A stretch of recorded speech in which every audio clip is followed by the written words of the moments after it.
also known as value added, and we scored in the top 5.5% in the state. Gap closing component measures the improvement in test scores in English language arts, math, graduation rates, and for subgroups in the areas of gifted, English language learners, race, economically disadvantaged, and special education, in addition to chronic absenteeism rates. So we're in the top 13% in that category. Next, the early literacy component measures reading improvement for our students in kindergarten through third grade. So passage of the third grade test and promotion to the fourth grade. So we scored in the top 5% here also. So as you can see, these are very impressive results, and we're very proud of not only the achievement levels, but also with the progress in the gap closing. Doing well in those areas signifies that all of our students, not just some of them, are learning and closing the gap between where they are and where they need to be.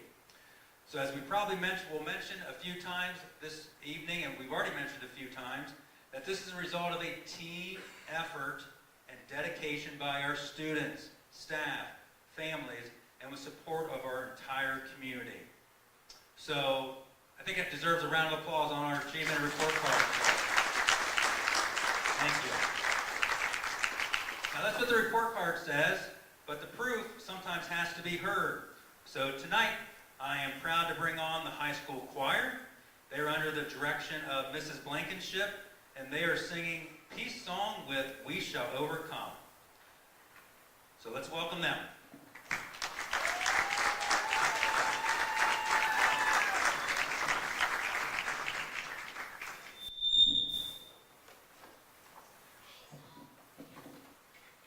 All right, I'm going to take 1 minute. I'm going to give them 1 minute.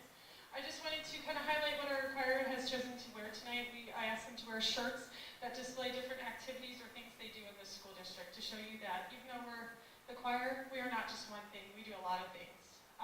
I have some of my marching band kids here who left rehearsal to come here and sing for you tonight. They have a big performance tomorrow night in Indianapolis. I have some high school theater students who have performance next weekend, Clue. And this choir is also performing on Sunday at the Honored Flight Day Reunion for thousands of veterans.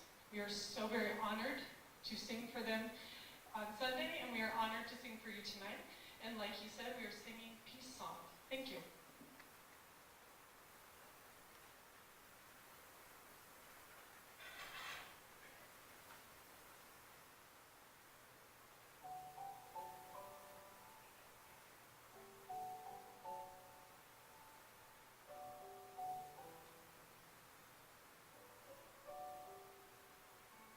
Peace in our hearts, peace in our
another round of applause. That was great.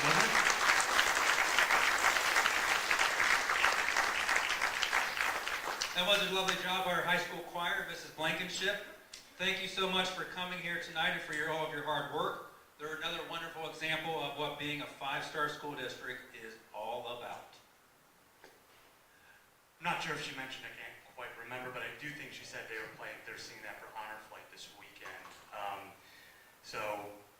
Just an impressive group all around. But, you know, one of the other things about being a five-star school. Hi, Mr. Conti and Dr. Kozak. This looks like fun. Mind if we take a shot at this? Again with this.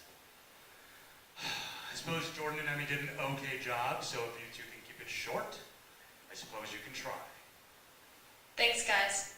One of the things we do here is give back to our wonderful community, such as the many fundraisers we do. Jordan France went to Stephen Bell Elementary to learn about Jump Rope for Heart and why Mrs. Tinter has kept this wonderful fundraiser going. Thanks, Venus. That's right. One of the fundraisers here at Stephen Bell Elementary is the Jump Rope for Heart Challenge. In 2018, the name was changed to the Kids Heart Challenge. It is the longest and most successful fundraiser here at Stephen Bell Elementary. We spoke to Mrs. Tinter, the long-term gym teacher, to hear about the benefits and successes of the program. What inspired you to get involved in Jump Rope for Heart? When I was doing my student teaching at Xenia, I was at Cox Elementary with Kurt Chakowski, and he did Jump Rope for Heart, and that's how I got introduced to it. About a year and a half before that, I had lost my grandma to heart surgery. She was getting a heart valve replacement, and so it kind of just struck a chord with me and stuck. And then just throughout the years, I've had a lot of students and family that have had heart-related illnesses. And so it just inspires me every year to keep it going. How do you think participating in this event benefits the students? Well, they get a broad view of healthy eating, exercise, how to take care of their bodies. I think every time we do Kids Heart Challenge, the kids get to experience, their heart beating faster and what exercise really means. We talk a lot about being active for 60 minutes every single day, making healthy food choices, and making sure that they are taking the opportunity to maybe set a goal. At least one thing, like not eat junk food for that period of time that we're doing it, maybe longer, maybe choose water over a sugary drink. So just little goals that they can do on their own and at home. And one thing, when I got the questions, it kind of just hit me was when I was in first grade here at Stephen Bell, we didn't do Jump Rope for Heart or Kids Heart Challenge, but we had some kind of lesson on smoking. And I took that home as a first grader. My dad was a smoker at the time. I asked him if he would quit smoking to stay healthy, and he did. And so, I kind of think that kids have that opportunity to live it and also take it home and share it with people that they love. So do you think it helps kids get more active outside the school itself too? I hope so. It definitely gets them involved in things like jump rope that they don't need someone else or another team or other kids to participate with, something they can do on their own. But we also talk about like swimming and individual sports, because I think a lot of times during PE we talk a lot about sports teams and all those parts of physical education, but we try to focus a lot on just making sure that they know that they can exercise without someone else, and all kinds of fitness activities that we incorporate in Kids Heart Challenge and all the fitness activities, and just try to get them to understand that they won't need someone else or something else to get them moving. Can you share like a specific memory that you've encountered through Jump Rope for Heart? I feel like every year is a special year, and it brings a lot of different enthusiasm from the kids especially. But two students that I had that participated here at Stephen Bell, and their parents helped come and volunteer. Unfortunately, later on, as they were older, I think around 12 years old, both of them passed away from heart-related illnesses. And I, every year, think about those two students and their families, and that impact that they participated in this, and then unfortunately later lost their lives due to a heart defect. What impact have you seen on students' attitudes towards the program and their overall personal health? Well, they're always excited about it. We do it in February every year, but it seems like the beginning of school, they're like, when are we doing Kids Heart Challenge? When are we going to do that? And I had a student today even bring up, and she said, I've been practicing jumping rope, and I was like, awesome, we're gonna start that in January. So I feel like they're constantly thinking about it, excited about it. It's just a fun event where they get all kinds of different fitness and jumping opportunities. And I just think beyond raising money for the American Heart Association, they just enjoy sharing it with their family. And one special thing we do is we put up hearts on the wall of so that they can dedicate their jumping to friends or family members that they have. And I think that's always a special opportunity for them too. And they really enjoy, like, hey, that's my grandma, or that's my cousin who had heart surgery as a baby. So just getting them talking about different heart-related illnesses and recognizing that keeping your body healthy is important, starting at kindergarten, first and second grade, throughout your whole life. Thank you, Ms. Tincher, for those heartfelt words. In the past 23 years at Stephen Bell Elementary, the Jump Rope for Heart program has raised $300,000. But there are many more amazing activities that happen at Stephen Bell. Allie and Venus will tell you more about that. Back to you. Thanks, Jordan. Before we leave Stephen Bell, there's one thing we need to talk about. What's that, Allie? School culture. At Stephen Bell, we start at the youngest levels to discuss how to be a model citizen. They call it SOAR, and we took some time to ask exactly what SOAR meant to them. Let's take a look.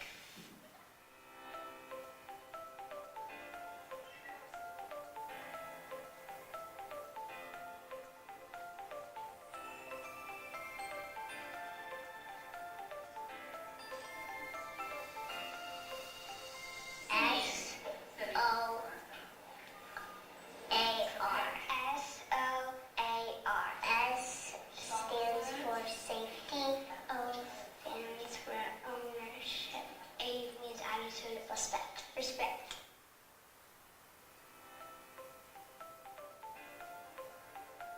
That you're helping each other. It means like be kind and be respectful.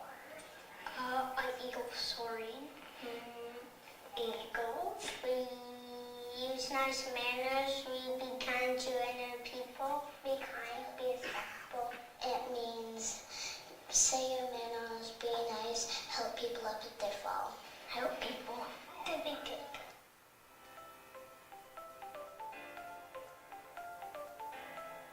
Working together.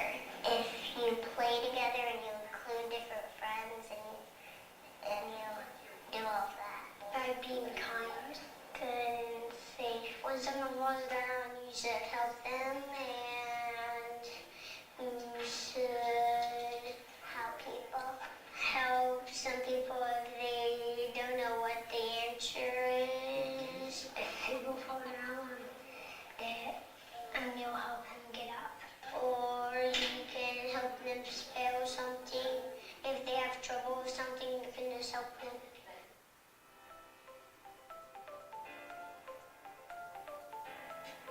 Good. Happy. Excited. Happy. Good. Happy. And excited. Happy. Happy. Happy. Happy.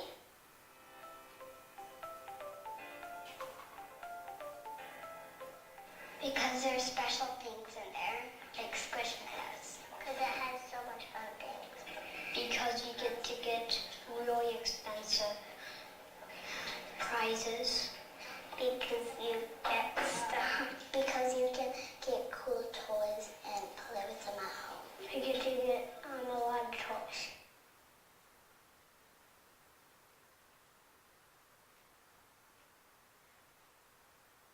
Oh my gosh, that's so adorable. It really was. You know, Allie, we need to circle back to Mrs. Tinter. Mrs. Tinter is just one example of all the charitable giving that happens in our district. For example, did you know at Bell Creek the pumpkin auction raised over $11,000 for a special wish statement? And the Health Moves Minds fundraiser brought in more than $13,000, and it made 2 teachers sleep on the roof. Yes, I love Miss Barlow's and Miss Taylor's videos. At the middle school, they raised money for Pink Ribbon Girls, and 60% of 7th grade students have participated in service learning projects. And the high school has over 10,000 community service hours from the National Honor Society and 1,700 from JROTC, not to mention GSA, the other TB, and supportive peers, and all the work they do in holding events and helping out in the community. Wow, we really are a 5-star district. Now, district and our new ELA curriculum is our curriculum director, Mrs. Betsy Gann.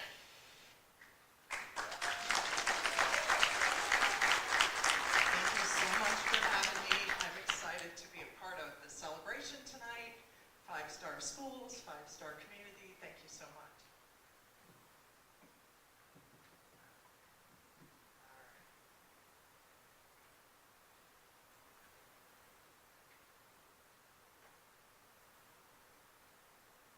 How?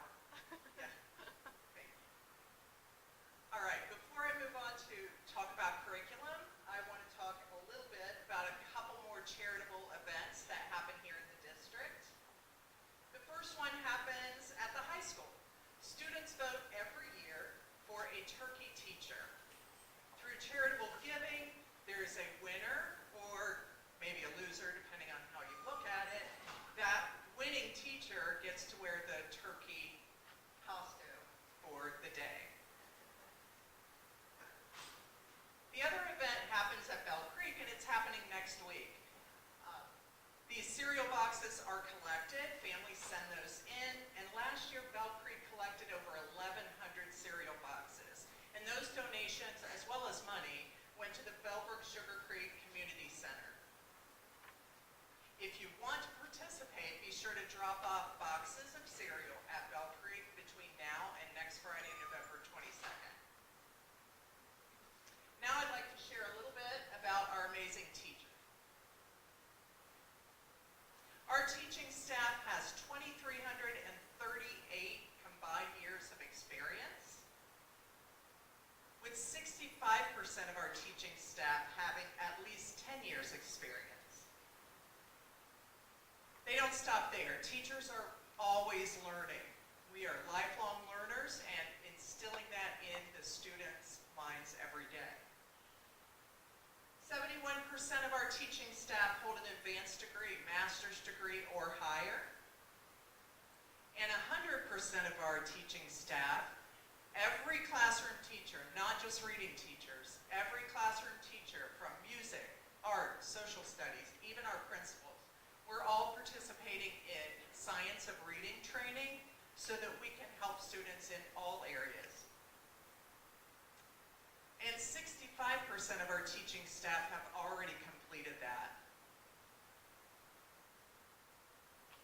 Speaking of reading, one of my favorites is The Wizard of Oz, so I'm going to talk to you a little bit about that piece of literature. L. Frank Baum wrote The Wizard of Oz in 1900.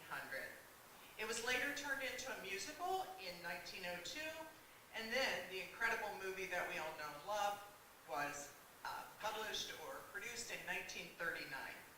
Earlier this month, Bellbrook Middle School students performed an adaptation of The Wizard of Oz right here on this stage. Here tonight, please enjoy. There's a light in the distance from a few of those cast members from the middle school's performance of Oz. Thank you.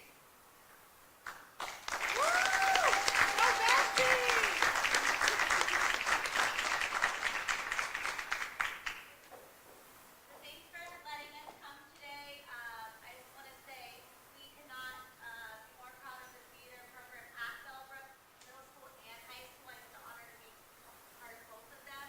They are growing so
Well, let's hear it again for the middle school musical. A great performance.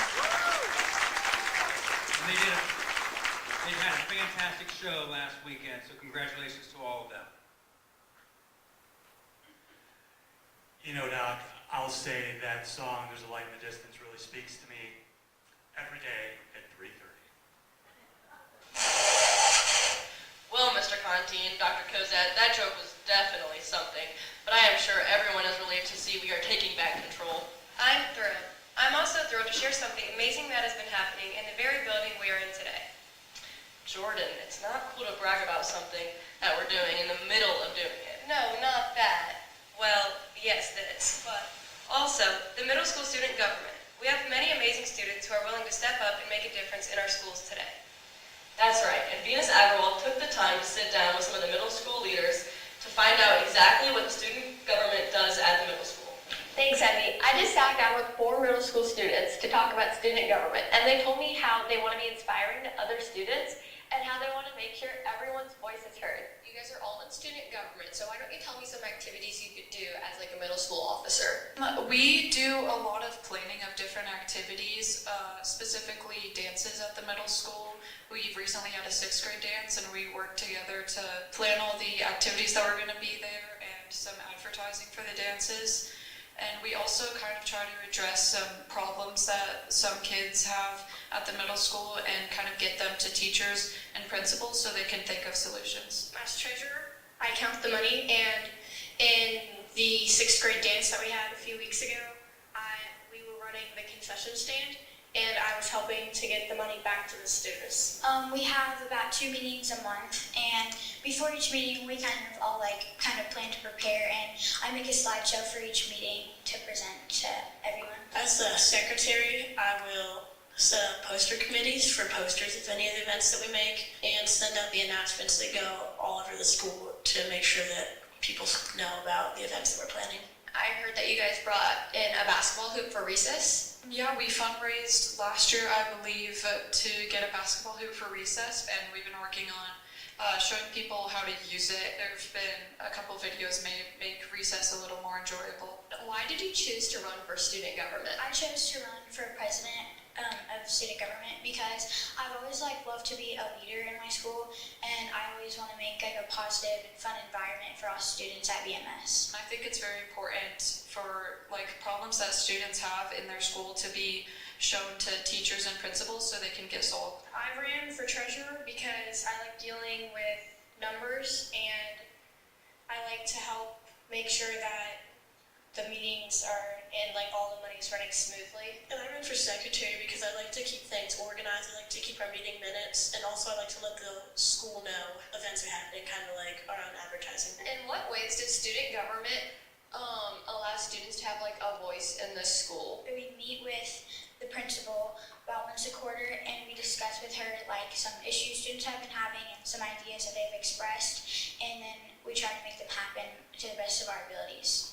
Yeah, having lunch with the principal is a very important thing. In our first meeting, I noticed the principals didn't actually know about some of the problems that I thought they knew about. Miss Hill, she seemed kind of surprised about some of the things I thought she already knew about, so I think it's really important that we communicate our ideas to them. It's important to have lunch with the principal sometimes because I know that as an 8th grader that there are a few problems that I would like fixed, but then it helps to have the 6th and 7th graders because they know more about the 7th grade and 6th grade morale more than we do. I think students kind of have a voice, and student council through each of our reps has their own eagle, and they can listen to students' opinions there, bring forward what the students really want fixed or done. And what kind of problems do you guys talk to your principal about? I think one of the big things we wanted was more advertising for some of the dances because people sometimes don't really know a lot about them, and there hasn't been much attendance in the past years at our dances, but especially with the 6th grade dance, I think there was a lot more people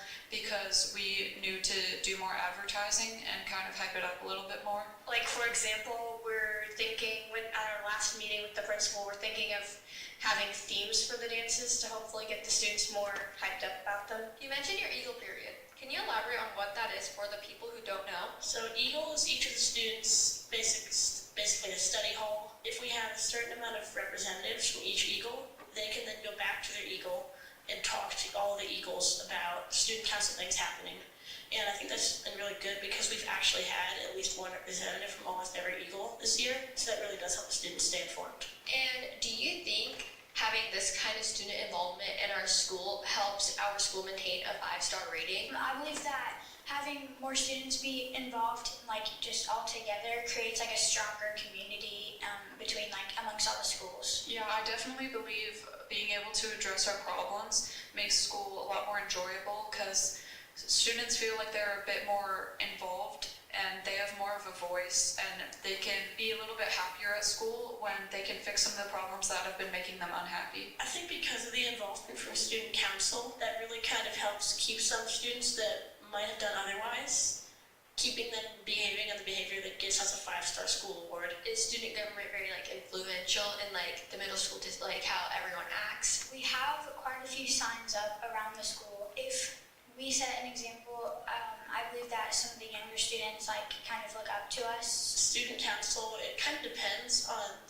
the active participation of people throughout the years, but I think this year, not just with the 8th grade, but with the 6th and 7th grade as well, we have a lot of students who are really eager to participate. Every time I send a signing up for posters, to make posters, we have at least 10 people that sign up. We get that done like way faster than I thought that we could have. It's very important for all students' voices to be heard, so if they know that their voice matters, then I feel like they would speak up more, which is good. Student government isn't the only thing to be involved in here at the middle school. In addition to the athletic teams, there's also the Hope Squad, which began in the district here at our middle school.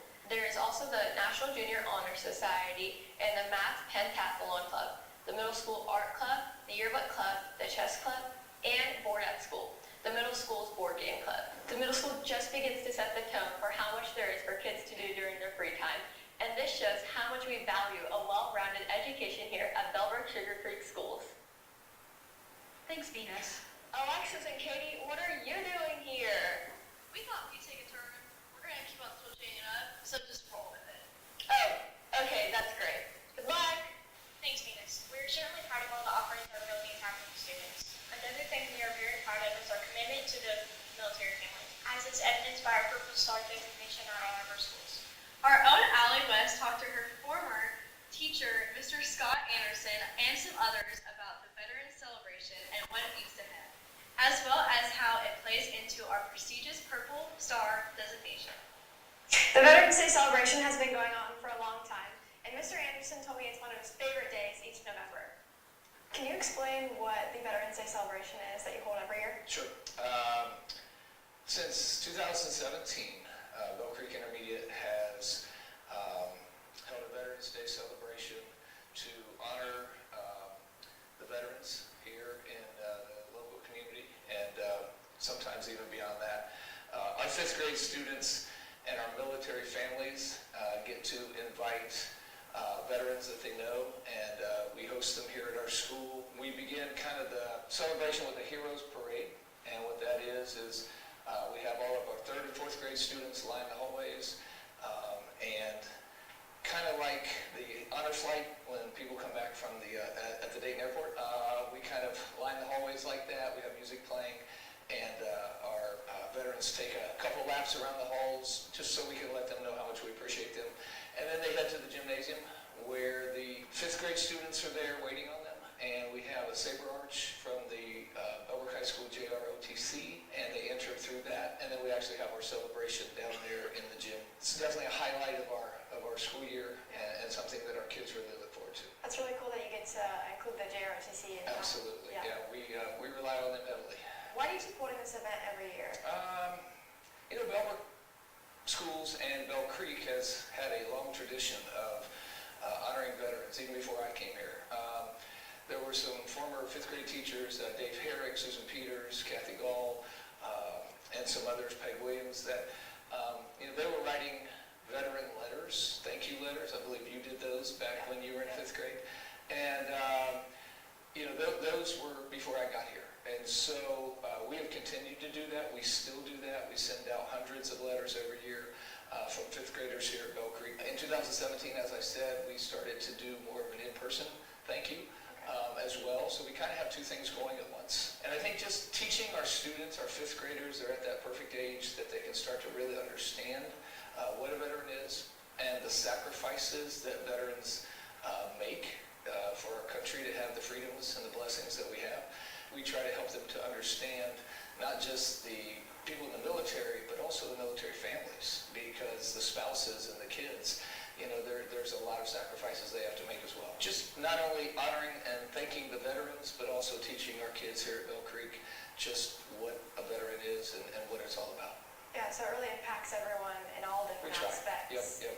Yeah, it sounds like you really enjoy this and getting to be a part of it. If you were teaching social studies, do you think you would still be holding this? Like I said, we've had teachers that have done this before me as far as the reaching out to veterans.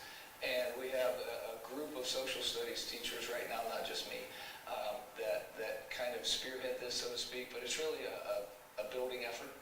Everybody has a role. Third grade has a role. Fourth grade has a role. Fifth grade has a role. So I'm pretty sure that, very hopeful and very confident that after I hang my boots up and whatever that is, this will continue. And I'm hopeful that it will continue for long after I'm not here anymore. But yeah, I'm confident it will. Yeah, I love that you get to bring along something that each teacher is passed on. Absolutely. Yeah. Because there are teachers that have retired that kind of help mentor me, and so we have a great group of younger teachers, at least younger than me, and I'm very confident going to continue doing this. And they might tweak it and change it over the years, but I'm pretty sure that thanking veterans will always be a big priority here at Bell Creek and also Bellbrook-Sugarcreek schools. I was also able to contact Miss Danielle Taylor, and she said, the Purple Star Award recognizes schools that show a major commitment to students and families connected to our nation's military. A school is honored with the Purple Star Award if it completes all the required activities, plus one optional activity. In order to receive the Purple Star Award, we must have a military liaison in the school who is the point of contact for military students and families, which is Assistant Principal Zach Klein and herself. The school completes professional development regarding military students and their families. At Bell Creek, we actually have 3 additional activities, Ms. Taylor said, which includes a Spirit Week in April for the month of the military child. The school's military-connected students are featured on the video announcements daily, and they end the week by inviting all military families to join their students during lunch. BCI also, of course, hosts a Veterans Day celebration, which we spoke about at length earlier. Another event celebrating military families includes designating one of our high school's football or basketball games to military families. Families are recognized at the game, and in the past, Stephen Bell Elementary and Bell Creek Intermediate had military students sing the national anthem. We also provide a social program for military students through military lunch groups. Our military and family life counselor, Miss Beth Bench, holds monthly lunch groups for each grade. This provides a space for military students to connect, share experiences of being a military child, and complete fun activities. Along with our lunch groups, our military counselor also sees military students individually. Ms. Taylor said she works closely with Ms. Bench to meet all military students' needs to provide the students and families with information and resources that may be helpful. It's important to remember it's not just BCI that has this designation. All of our schools carry a Purple Star designation, something that we think is important to our community. Another thing that we know is important to our community is education. Part of the 4th grade curriculum is learning the song Beautiful Ohio, a direct tie to our social studies curriculum. Right now, the 4th graders are singing inside the BCI gym. Let's take a look.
do you mind if I interrupt?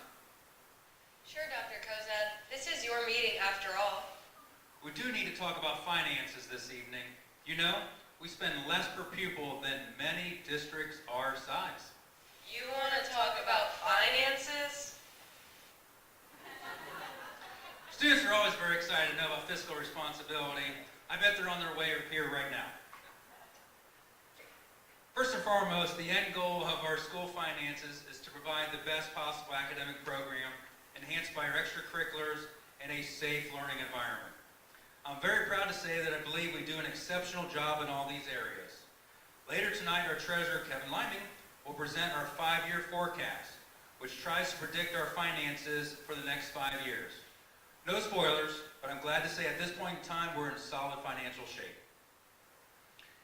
Since the 2018-19 school year, Bellbrook-Sugarcreek schools have spent less than what schools across the state on average spend per pupil, and also less than similar districts. We spend about $19 less per student than similar districts across the state, and about $1,245 less than the state average. But there's a reason for that, beyond being fiscally responsible. We also receive less from the state in terms of funding than both the state average and the average of similar districts. The school funding formula looks at a community as ours having a higher ability to pay a higher percentage of the cost compared to others. The chart shows our state funding versus general fund revenue. We receive about 25% of our revenues from the state, while the state average is about 40%. We have higher value properties and incomes as compared to other areas around us and around the state, but our tax rate is actually lower. That's why it may feel like we pay higher taxes, but it's because we own higher value properties. Unfunded or underfunded mandates also put a financial strain on the school district. That's when the state of Ohio or the federal government enact policies or laws that the school district must follow, whether or not either one of them fully backs them financially. Most of them are enacted in good faith. They're necessary and productive for all of our students. The problem, however, is that sometimes the policy must be enacted without the financial backing from the state or government, and it can put a great financial strain on our district and then eventually on you. In just the last 2 school years, those alone have come to a net cost of nearly $6.7 million per year, and the past year it topped $7 million. That comes out to the budget of about of our $35 million budget that we spend, so 1/5 of our dollars are spent on government mandates without the government's full financial backing. The Bellbrook-Sugarcreek School District is always hard at work behind the scenes, making moves to reduce expenditures. One of the most notable cost-saving partnerships is for our school resource officers. Through partnerships with both the City of Bellbrook and the Sugar Creek Township Police Departments, the district funds half the salary of each of the 2 officers who currently work at our schools. Another huge cost savings comes from in the form of teachers.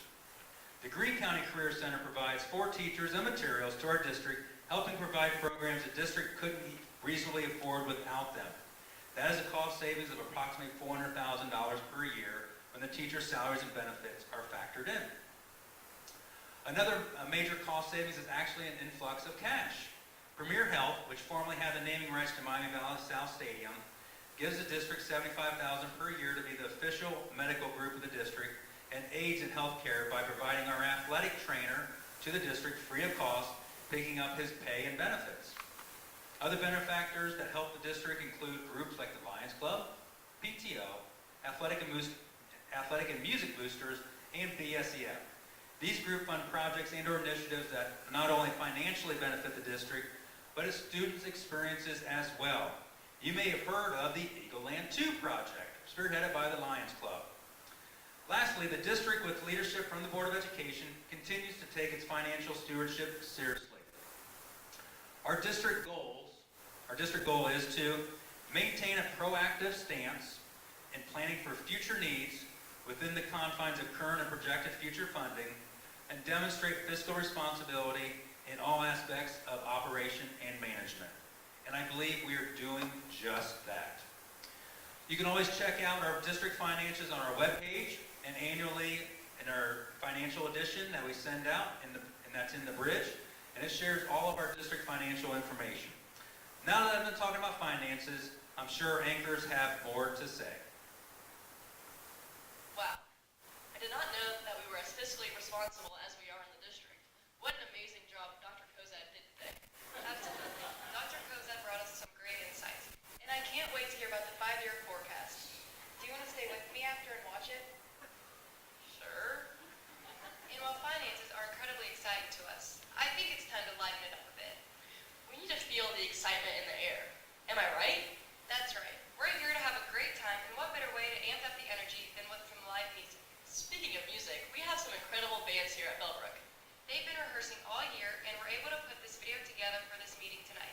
You're not going to want to miss this. So without further ado, Mr. Page, Miss Seiler, Mr. Halls, and the Bellbrook Band.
Hey Lexi, I've been thinking a lot about music education recently.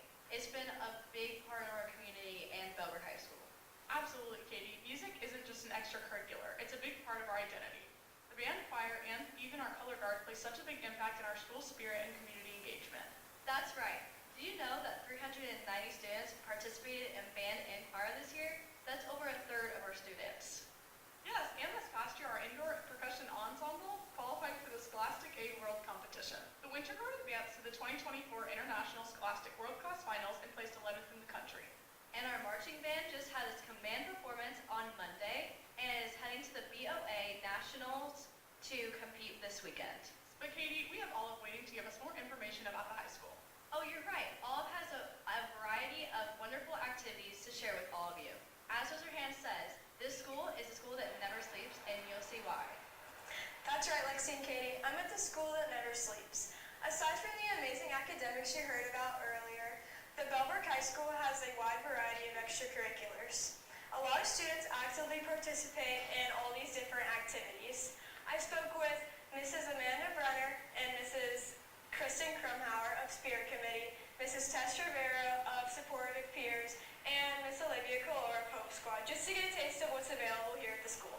Hi, Mrs. Brenner. Will you tell me about the Spirit Committee, please? The Bellbrook High School Spirit Committee is a committee that we formed to support and add to all the spirit-related events at Bellbrook High School. We do a lot of things like spirit theme days, like today is Pink Day, and to support breast cancer awareness. But we also do things like indoor decorating, so promotional posters around the school, locker signs for the athletes and clubs. We're trying to do some outdoor decorating, social media posting, and then bigger scale spirit-related events like the pep rally that we organized at the beginning of the month. Why did you two revive the Spirit Committee? We decided to revive the Spirit Committee because we saw an opportunity at the high school to add to more spirit-related events during the homecoming week. We especially wanted to focus on bringing back the pep rally, add more buzz around activities that were already happening that week and throughout the school year. And then lastly, we wanted to bring more representation to some groups that might not have as much in terms of signage around the schools as well as locker signs. But what are you two most happy about? The pep rally during homecoming week. We were so proud to see the students on the committee really pull together. They put in a lot of hard work. They brainstormed the games. They came up with the fundraisers. They wrote the script and timeline and really rallied both staff and students to be participants and spectators.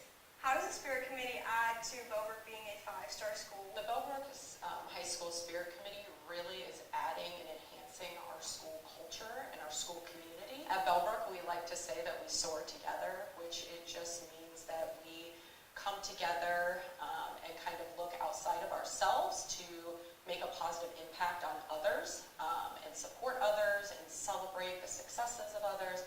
So the Spirit Committee really embodies soaring together. Hi, Olivia. Hi. So can you tell me about Hope Squad?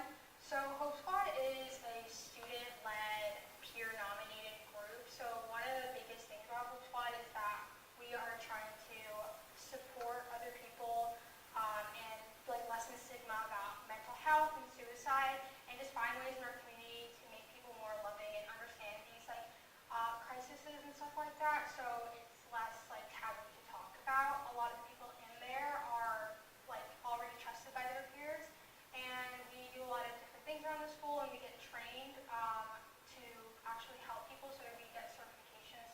Can you tell me about some of the activities that you guys do around the school to promote mental wellness? This is our second year running. We don't have too much going on because we're just getting on our feet, but last year we had our Hope Week, which was a week where we had a Spirit Week. Each day we had different things that was holiday themed. It was during the basketball season, so at the end of the week at the basketball game, we had a Hope Night where there was a lot of baskets given by different organizations and businesses around us, and we had a raffle for it, and all of the proceedings we got for that, which was a good amount, we gave to a mental health organization. So that was something that we're going to also have this year during the basketball season.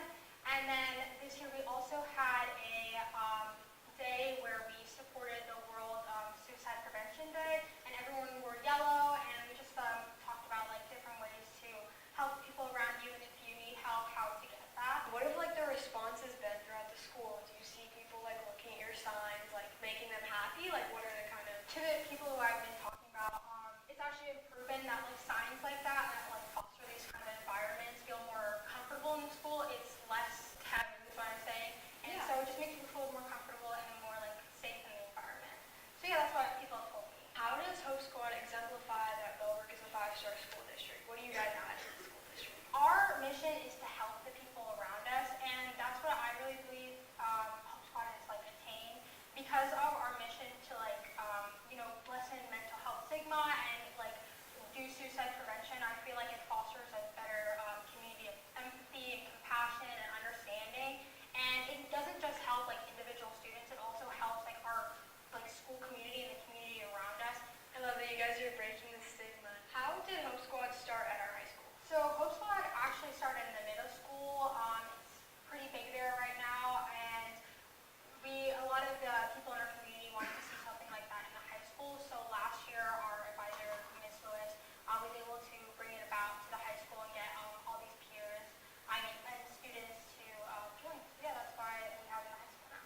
Tell me about supportive peers at the Bellbrook High School. So Supportive Peers is a group that pairs high school students with students in our district at any level, from preschool all the way through high school, who have special needs or who just need something special. So the high school kids go, during their study hall period, they travel to their placement and just hang out with their peer. Maybe it's during a specials like recess or lunch or PE, or maybe they're in math class with them, and then they travel back to the high school and finish off their day. Can you describe the impact on both the high school students and the special education children? So when we started this 4 years ago, the biggest goal was to help kids with special needs. We knew that there would be an impact on the high school kids, but we had no idea the depth of that impact until we started it. It sounds a little dramatic, but all of the high school kids report that it has changed their life. A lot of the kids will say they are now thinking about going into education, or maybe, they had thought about medicine, but now they want to go and be a developmental pediatrician or something along those lines. And then I think it's also impacted the rest of our student body, even the kids that aren't in supportive peers, because I feel like everybody knows about it, and it's just made everybody a lot more aware about kindness. I love how the lead peers have new opportunities arising for them, and the peers are also having opportunities that haven't been available to them before. Yeah. So I know you guys have different events, like Trunk or Treat was a couple weekends ago. Yeah. And how do those kind of events impact the special needs children? Do they like bonding outside of school? How do they react to it? It's really fun. We a lot of times take for granted that we have t-ball and soccer and cross country and academic team for kids to participate in. But a lot of times the kids with special needs don't have things like that. And Supportive Peers has provided them with their thing, their organization, their sport, for lack of a better word. And at our outside events, you can just see how happy everybody is. And the parents are there, and everybody's interacting, and it's just a lot of fun. This was our first year to do Trunk or Treat, and Mrs. Borsch, she's a community member, and her older son was one of our original lead peers, Sam. She organized it, and it was a really fun event, and everybody had a great time. How does Supportive Peers exemplify that Bellbrook is a 5-star school? I think it just shows that our community is coming together and supporting everybody, regardless of where they stand and what they can do for us, really. And then what are some of the partner organizations that have helped out Supportive Peers? support for us has been the Lions Club. They've been great in terms of their not only financial support, but just their community support with our group. And then we also were given a grant by a group called Spike the Stigma, Mend the Mind. And it's a group that supports suicide awareness and prevention. And I think that gets to another piece of this group. Not only has supportive peers given kids with special needs a place, it's given a lot of high school kids a place as well. High school kids who may not be in any sport or any other club, this is their thing. And so it's really helped improve, I think, the mental health of everybody involved. These are just a few of the people and reasons why Bellbrook-Sugarcreek School District is a 5-star school. Whether it's promoting mental wellness, fostering inclusion, or leading community service initiatives, students are making a lasting impact both inside and outside the classroom. At Bellbrook High School, there are clubs like the academic team to challenge students' intellectual abilities, sharpening their strategic thinking and knowledge in a competitive yet collaborative environment. The Key Club and Kindness Club focus mainly on volunteer work and bring positivity to the school and beyond. Meanwhile, the Art Club provides a creative outlet for those who want to express themselves with their artistic talents. Eagle Excellence helps ensure that freshmen adjust to being at a new school. And Student Government helps students voice their opinions on issues within the school. There's also the Gay Straight Alliance Diversity Club, the Just Right Ohio Club, our high school's writing club, journalism, yearbook, communications and marketing club, Model UN, HOSA, JROTC, TEDx Youth, as well as the other TP. Lastly, National Honor Society is an organization that honors students for their excellence in academics, leadership, character, and service. These clubs enhance academic and personal growth, but they also help build a strong sense of community. They make Bellbrook a hub of activity long after the final bell rings. Here to wrap up things about the school that never sleeps are Mr. Conti and Dr. Kozad. It really is hard to believe that much happens at the high school. I try to make it to a lot of things, but, well, the evidence is there. The high school never rests. That's actually not all the things that happen at the high school. There's quite a long list here of some other things that are happening. To name just a few there's Hey guys, we need to talk about athletics. Sports at Bellbrook are an essential part of our school community. They help students get involved and give them a great team goal to work towards. That's right, Katie Griffin sat down with senior football captain Johnny Brown to discuss the importance of athletics in the Bellbrook community. Let's just say athletics play a bigger role in Bellbrook than winning gold. That's right. I talked to Johnny Brown, captain of the varsity football team and homecoming team. He talked about the credit that he gives to Bellbrook athletics and how his family and friends kept it in track during school. On senior night, he talked about his future plans to attending the UC and barber school. So, Johnny, how long have you played football for? I played since my junior year, so this will be my second year. And what positions do you play? I played D-line, basically the whole D-line, but I started at nose guard, played a 3 technique, and then on the opposite side, I played guard, right guard, strong guard to be specific. And then I heard you are the captain of the football team. How do you feel about that? Yeah, it was really cool when I found out I was captain, especially knowing the requirements to make that cut. Have to play 4 years and me only playing 2. And just all the work I put in the off season just really paid off and it showed. How has football shaped your life? It really developed me as a human being, to be honest. That's kind of hard. It kind of shaped me. It shaped me a lot. Like it taught me how to be more mature, real respectful. All the above that you could just think of. It just gave me, and it also gave me like a second family. It just opened my eyes to a lot. What has Bellbrook-Sugarcreek's football program helped you a lot? Who's your biggest supporters and everything? Really, it's really my coaches and the players. They help me be comfortable on and off the field. As brothers, as a family, so I really appreciate that. And they really don't give up on you at all. Like if I really just talk about how my early years here, I just gave up on myself, and they really came back and believed in me and believed that I could do it again, and that's what I did. You said about early years, what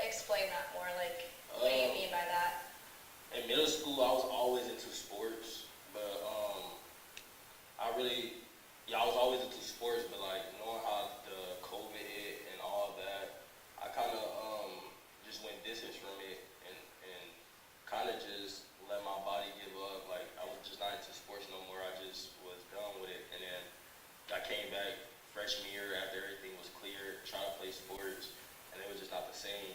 And after taking that L over the summer of not playing, it kind of really opened my eyes. Like, dang, I still want to play sports. I can do it. Like, so just get right and go make another try. What significant moments have stuck out with you throughout football, like your high school career? To be honest, just all the adversity I faced and was able to get through from my first year back. And this was last year, my first year back after everything not working out. It was wonderful, like just seeing me get through this whole summer, all the hard times, and that just actually showed me growth for myself. So I was really proud of myself in that moment. Yeah, I love that. I love that you worked hard and everything like that, and you found yourself. Thank you. I love that for you, and I love that football helped you find that and old teammates. Appreciate it. How do you think the football team has done this year?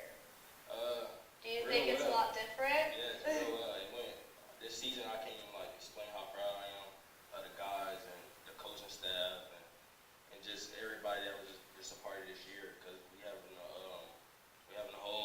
good year. Yeah. We made playoffs, allowed to host 2 playoff games, so the season really going well and it's really in our favor. Yeah. And all we gotta do is just keep working and don't take our foot off the pedal and just try to take it all the way.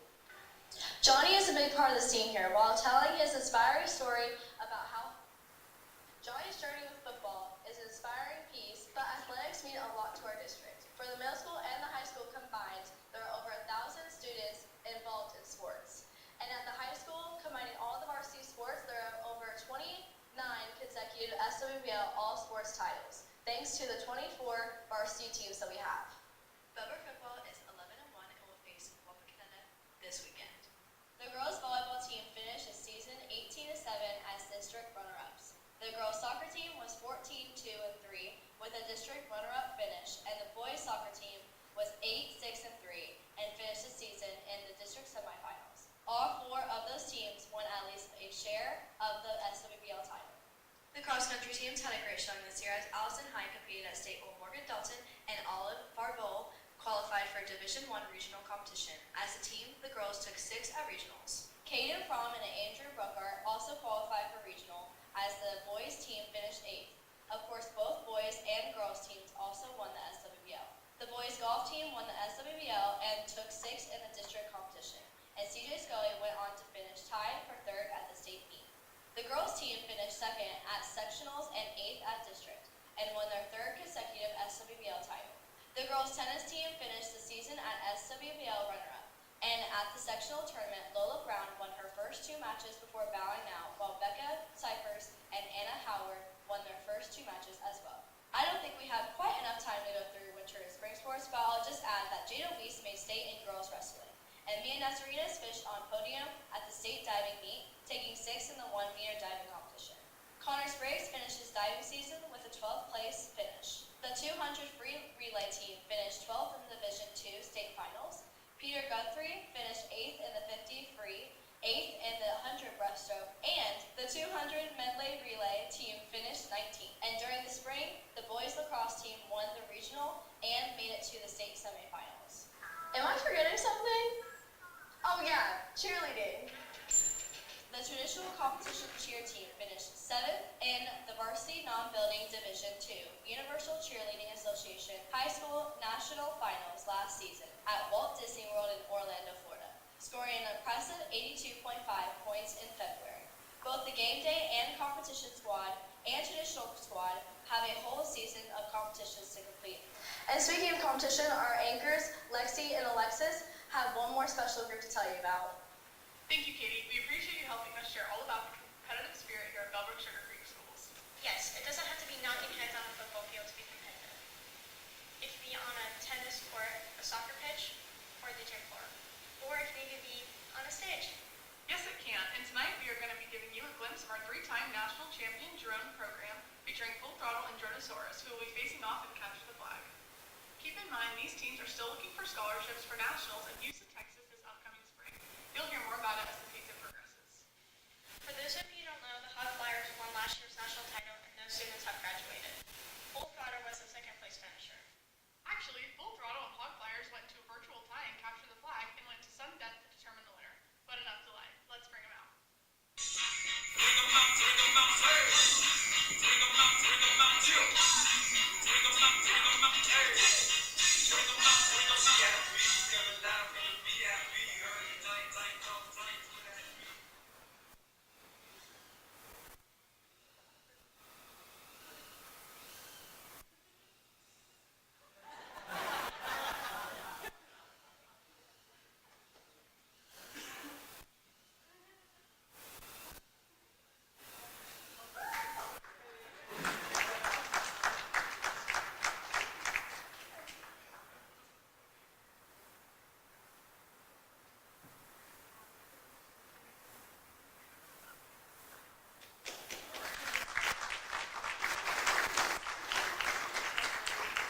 Thanks so much to the drone team. Awesome work. They were just highlighted at the Ohio School Board Association conference this past week. We wish them good luck as they compete later in the year at nationals. So thanks for coming out tonight.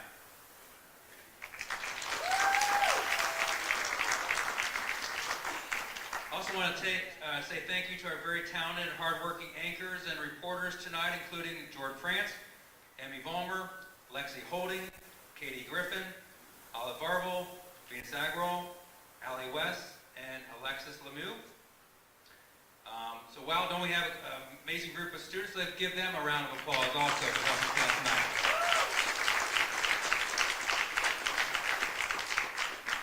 Hey, I think these guys have something to say.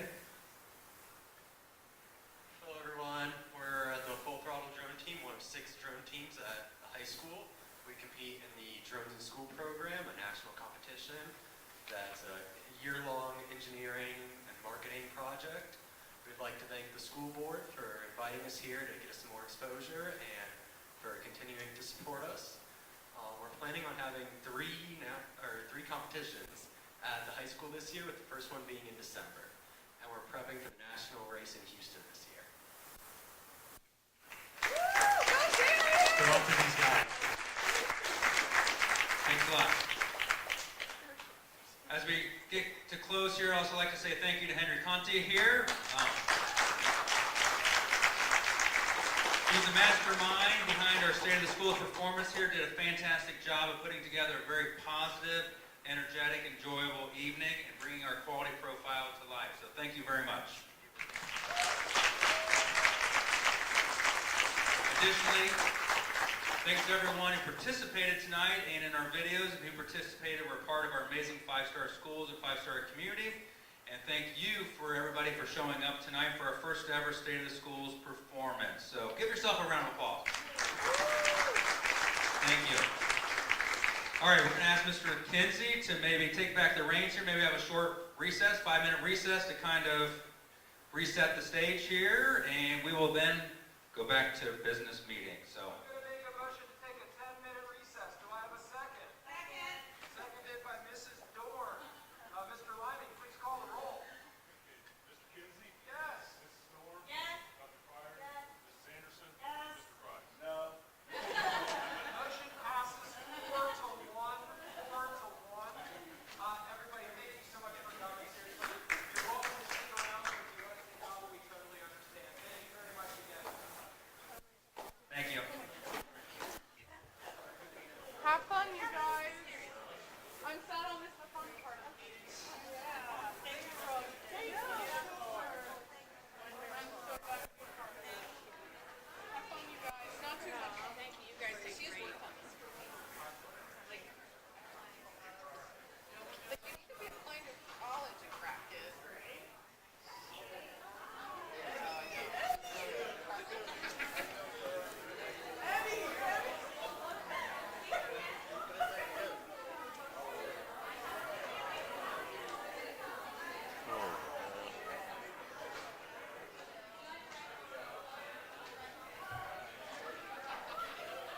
I'm checking the minutes.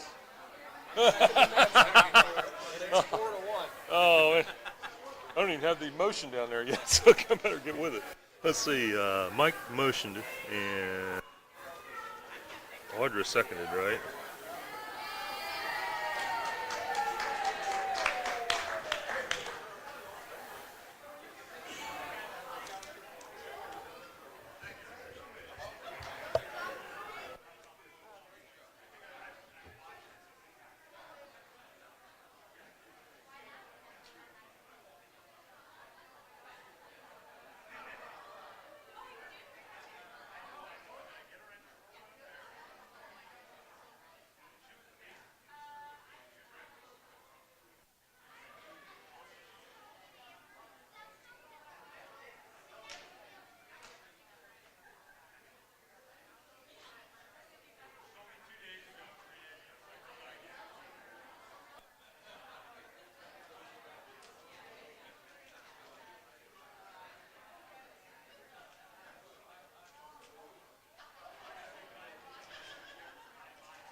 I'm Heidi, yeah. Oh, you're Heidi. I'm Heidi. I'm Nice Fred to meet you. Kramer. Hi, Fred. How are you? Good. Kevin Lyman, treasurer. Yes. Thanks for coming out. How's the financial picture? Really good here. I had someone tell me when we talked about doing this tonight, they said, I suppose you guys are going for school levies. The reason you're going to do this. Well, it's just to inform. Or, yeah. You know, hopefully way down the road before we think about anything like that. Well, the last one that we signed was what? 2021 is when it passed. So it was for 7 years? Yes. So it's like 28? Yes. That's one of the first things I'm going to say when we start the meeting back up is going over the 5-year forecast. What I noticed was what you got from the state looked like it was consistent. Yes. Not going up, but not going down. And Right. if you can plan on it, boy, that makes a big difference. Yeah, it does. They two ways to fund schools by the state. One is so much per kid that you have, but we're not on that formula. We're on this, they call it the guarantee, so they flatline our money because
Yeah, we do. Okay, motion Just to a- accept the treasurer's report. Second? Okay, cool. So I moved, Mr. Kinsey moved, and Mrs. Anderson second. Please call the roll. Mr. Price, Yes. Dr. Pryor, Mrs. Anderson, Yes. Mrs. Dorn, Yes. Mr. Kinsey. Yes. Can I get a motion to approve the 5-year financial forecast as presented with the agenda? So moved. Second. Mrs. Dorn and then Dr. Pryor. Okay, I'd like to take a few minutes to review this document. Yeah.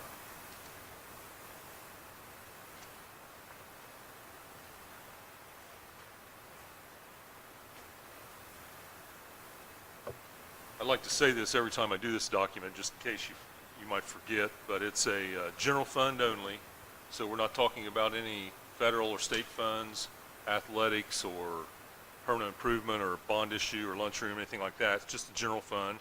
The first 3 columns are actual figures from the last 3 years, and the 5 on the right are forecasted. And it is available on the website for those of you that want to see all the details that don't have access to it right now. The first row, the 1.01, is our real estate tax revenue. I wanted to make the point that the difference between the last 2 years on the right, the reason it goes down from 2028 to 2029 is because our levy, our 7-year emergency levy expires December 31st, 2028, and we, on a 5-year forecast, are not allowed to assume that a levy is going to pass. So we have to assume that it's not renewed, and therefore half of that levy amounts to about $1.6 million, and that goes down in year 2029. So if you want to know why all of a sudden the real estate taxes go down for revenue, that's why on that one. It doesn't go down by the full amount because? Because we are on a fiscal year, July 1st to June 30th. Ah, that's right, okay. And the All right. county's on the calendar year, January to December. So basically, we'll realize the full loss of that levy income in the year, fiscal year 2030. Exactly, exactly, yes. And that's 3.2 million? Yes, yeah. 3.23, I think, is the exact amount, Okay. something like that. As always, I always predict that the state funding is going to be flatlined because it goes up a little and down a little, but it's pretty much the same all the way through because we are on the guarantee for state funding. Popping down to 3.01, personal services is basically salaries of all personnel. That number is impacted by the 3-year negotiated agreement that we just approved, effective for 25, 26, and 27. We're currently in fiscal year 25, so it's 24, 25 fiscal year. One of the big things that made fiscal year 25 go up quite a bit is the fact that we've talked about before with the ESSER grant. Because the ESSER grant fell off, now we are paying $468,000 of salaries out of general fund. We knew this was coming because we didn't have the federal grant to pay for those salaries that we did have. The cliff that we talked about before. 3.02, I'll just keep moving unless somebody has a question, just interrupt me. But 3.02 then is the expenditure for retirement. You know, the school board pays 14% of all salaries into either STRS for teachers or SERS for employees, classified employees. And then insurance benefits. So we have, you know, dental, vision, life, workers' comp, medical, whatever else I've left out. A lot to deal with there in the benefit area. Really don't have any idea what those increases are going to be. In the past, I've picked very large numbers, and if you do that every year, it really throws your forecast out of whack. We'd hardly ever have tremendous increases for 5 straight years, so I just picked 5%. Could be more than that, but that's what we have figured out on for benefits. On 3.03, purchase services, I increased that by 7% each year. That's kind of what happened for history. This is the one that includes everything that's not salaries, benefits, equipment, or supplies. It's items like the Greene County ESC services, legal fees, repairs of the building, anytime we pay a company to come out and do something. It also would include if we have to contract out for teacher aides or bus drivers because we can't find them to hire, that's considered paying for a service. So that falls under purchase services. It's not a salary when we're paying a company to do it. The other odd thing I wanted to point out is 4.05, there is a House Bill 264 loan, an energy loan. There are numbers there that we are going to be spending this year, 2025, and then nothing from there on out because that's a 10-year loan that is repaid this year. So the bottom line is 6.01. That's what we call our profit or loss line if we were a business. So we're in the black each year. This isn't our cash balance, it's our profit or loss that year. So we're in the black each year until we get to the last three, and then we call it deficit spending for that year, which is okay because we have a decent solid balance in our cash balance. I mean, it's okay. It's not a terrible thing. But if we extend this out to a 10-year forecast, which we did just in a managerial meeting the other day, without the passage of that levy and with all these some of these revenues being frozen, it really drops off quickly. It really increases the deficit. But we're ending the fiscal 5-year forecast with a $10 million plus estimated balance, and then it goes down quickly after that, especially if we don't pass levy, just like I said. But it's a very good 5-year forecast. Years past, we never had one that had 5 years of black balances, just maybe the last couple of years. So a lot of good things are happening here. And like I said before, the 7-year levy expires December 31st, 2028. And if we extended it out, we're looking at hitting that $7 million level that when we hit that for a balance in our strategic planning, we said, in our district goals, we said that when we hit 7 million, that's when we're going to start talking about what are we going to do because we're going downward in our balance. That 7 million number will probably hit about 2030 or something like that, and with it going into red quickly thereafter. Right. Well, again, I guess when you look at, was it 28 here, you have $16 million, 16.5. Right. The next year, 10.8, okay? Yes. But then you're running a deficit of 5.6, but then the following year you're going to be running a deficit of about 7, right? Right. So I think by 2030, if nothing happens on these projection years, down to $3 million. Yes, and of course, like I say, this predicts that we don't renew that Right, 7 million. exactly. So if that renews, that'll be 3.3 million more each year. Yeah, yeah. Going out. It'll extend it out another year too. But again, I guess the point I'm trying to emphasize here is that in 2030, there's a serious problem. Yes. And you go, well, that's 5 years out. Yeah, 5 years. And then, it's going to take, if you're going to seek new money, you don't want to start that, the same year that you need it. And so Yes.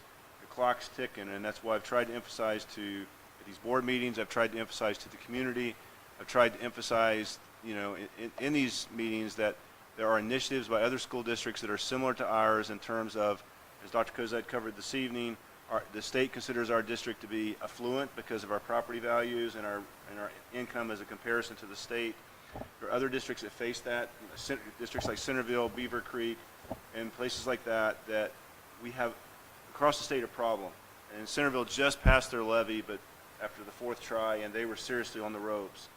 And so there's a consortium across the state that's working to engage with our legislators, and people in our community need to do this. This doesn't necessarily it needs to be a board or school initiative. We can work as a team on this, but it's time for something to start happening and really with good diligence. And so there's been, again, an opportunity to work with the consortium, and so anybody's interested, let me know. I can put you in contact with that. I'm not much involved, but I'm happy to connect dots for people in our community that might want to play a role. So I think that's all I've got on the forecast. How many of these have you done over the years? About 2 a year, right? Yeah, okay. So this is your 88. last frame this one. This is your Like I last said, it's your last time doing it, so Yeah. thank you so much for your Thank you. many years and 50, 60, 5-year forecasts, and being such a fine steward over finances and being reactive to the board for fiscal responsibility and the new district goal of our canary in the coal mine. I really appreciate all your hard work. Thank you very much. You go out in the black. That's good. Yes, sir. Going out with a really good looking 5-year forecast. The most exciting part of the evening right here. That's right. Okay, so the 5-year forecast was moved by Mrs. Dorn and seconded by Dr. Pryor.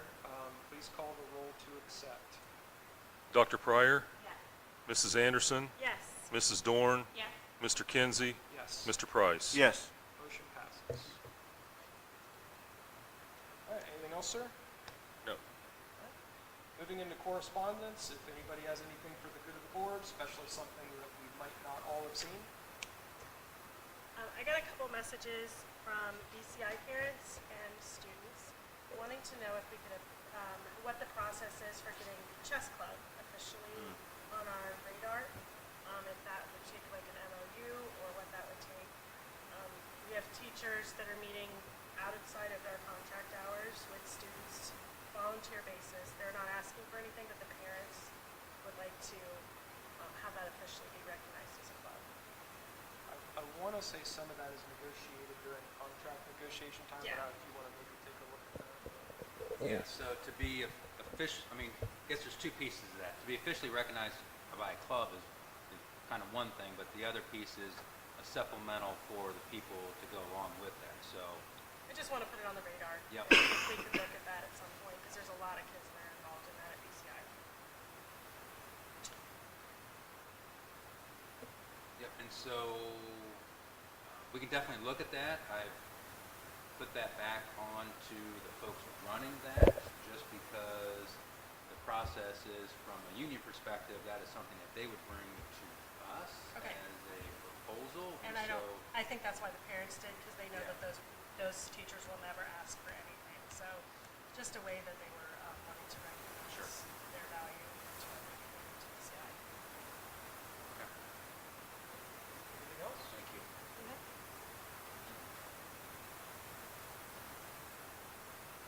All right. I have no idea where our sign-up sheet is tonight. Did anybody? It's right sign here up? and nothing. Nothing on it? Nope. All right, so we will not have an open communication period tonight. So that moves us into. Did I skip something? I can do the central office staff rehire. Oh, great. Yeah. Okay, that's part Let of me it. read that and then, just so that's. Sounds good. Thank you. I'm sorry. The central office staff rehires to Thomas Fryman, so pursuant to our revised code 3307.353. There will be a public hearing to consider the rehire of Ohio SCRS retiree Thomas Fryman as district maintenance supervisor effective January 1st, 2025. As stated, Mr. Price, if there's no one has signed up or type of communication. Okay. Thank you. All right, so we are on to number 7. This is a consulting agreement for Mr. Lyman as he's choosing to leave us and ride off into the sunset to be able to come back and kind of help out as it is detailed in the agreement. So I would like to make a motion that we pass the consulting agreement. Second? Seconded by Mrs. Anderson.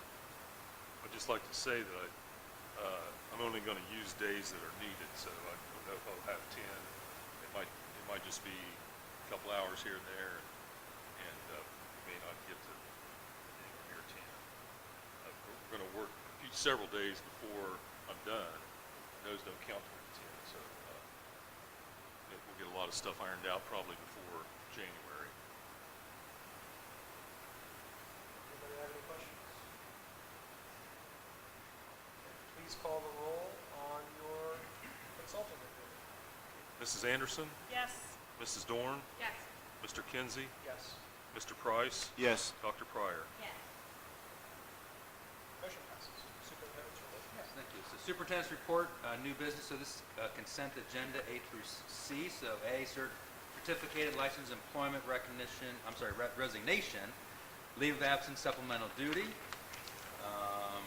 And we have some leave of absences there, obviously some supplemental duties, contracts of rounding out some of those particular pieces, and then also some for the winter. And then B, support staff employment resignation leave of absence. Again, 1-year employment contracts for those folks, bus drivers, van driver, and our technology specialists. And then C, substitute employment of those particular folks for the first semester of this year. Motion and a second. Can I get a motion for tonight's consent agenda? Okay, so Mrs. Dorn and then Dr. Pryor, is that correct? Okay. Questions? Please call the roll. Mrs. Dorn? Yes. Mr. Kinsey? Yes. Mr. Price? Yes. Dr. Pryor? Mrs. Anderson? Yes. Motion passes.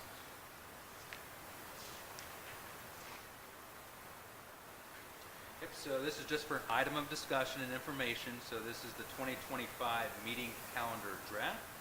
So if that's something that the board can look at from now until the next meeting, and then on next provide any feedback you would like. And again, it's the same kind of rhythm that we have had the past year or two with our meetings. So any feedback, please provide, and then I can bring that back for a final vote at the December board.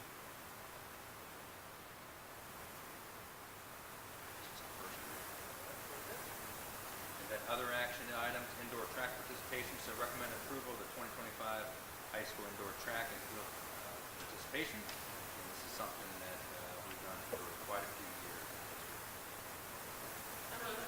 Second. Moved by Dr. Pryor and seconded by Mrs. Dorn. Questions? Please call the roll. Mr. Kinsey? Yep. Mr. Price? Yes. Dr. Pryor? Mrs. Anderson? Yes. Mrs. Dorn? Yes. Motion passes. Anybody got anything else?